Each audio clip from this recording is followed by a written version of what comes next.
اچھا دوستانو دا شیعاګان خو په پاکستان کې هم شته او زمونږ هم پکې ډېر ښه ملګري شته او ډېر ښه تعلقات هم دي ورسره ډېر سم خلک هم دي خو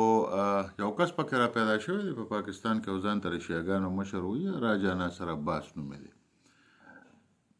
او د هغه ټولې همدردۍ ایران سره دی هغه قوم ته هم د مخکې ورځو کتلی او سبق یې ملته ویلی دی د هغوی ټول کاته ماته د ایران نه چلیږي که نه نو هغه بیانونه ورکوي چې په ایران کې مظاهرې روانې دي نو دا ناروا دي او د پاکستان خلکو له پکار دي چې روزي او د پاکستان خلک د خپل ملک روان ویجاړ کړي او مظاهرې دي شروع کړي نو یا د خدای مسلمانه یا د خدای ظالمه ستا په ملک چې ستا دغه جاهلو مولیانو کومه لانجه راغشتې ده دغه شیعاګانو مولیانو او خلک یې تباه او برباد کړل او په ټوله دنیا کې تاسو خپل شیعه انقلاب خوروئ او پاکستان نمراله جهنم جوړ ک د شام نمراله جهنم جوړ ک د عراق نمراله جهنم جوړ ک د لیبیا نمراله جهنم جوړ ک د یمن نم جوړ ک د سودان نم جوړ ک او په هر ځای کې مطلب یاره چې تاسو ګوتې وهئ خپل خلک د ایران چارواکو په ځای پرېښي دي او ځای په ځای ځي او په نورو ملکونو کې پراکسیس جوړوي که هغه لبنان دی که هغه فلسطین دی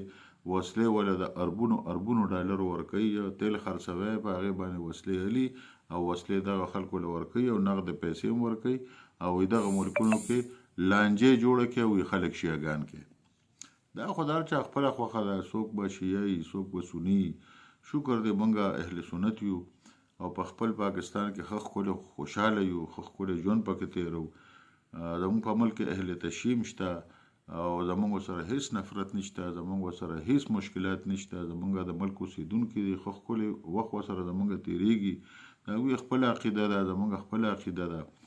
خو دا تا چې کومه لوبه شروع کړې ده زه نه پوهېږم چې په تا باندې چل څه شوی دی او چې نوم ته دې وګورې نو راجا ناصر عباس او علامه هم ورسره لا لګېدلی دی چې دا علامه لا چا جوړ کړی او د کوم ځای نه جوړ کړی چې ته په دې ملک کې اوسې د دې ملک خورې د دې ملک شناختي کارت او پاسپورت د سره دی او په دې ملک کې سیاست کوي او وایي چې په خپل ملک کې مظاهرې را جوړه کړي او دا ملک په بله واړوي پاکستان او په ایران کې مظاهرچیان چې د خپلو جایزو حقوقو لپاره راوتي دي هغوی ته دا وایي چې مظاهرې ختمه کړي او کورونو ته لاړ شي نو دا د کوم ځای منافقت دی او دا د کوم ځای هغه سیاست دی چې ته کوې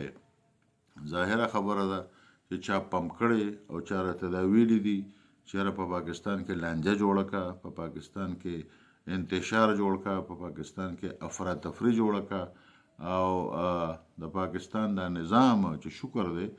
ښه دی او که بد دی موږ پکې په صحیح طریقه باندې ژوند تېروو دا ته تباه او برباد کړه او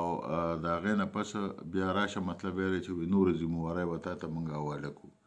نو راجا ناصر عباس صاحب زه خو راته علامه نه وایم ځکه چې علامهګان داسې کارونه نه کوي خو دا تا چې کومې لوبې راغشتې دي نو ته لاړ شه اول د خپلو شیعاګانو ذکر وکړه غم وکړه په ایران کې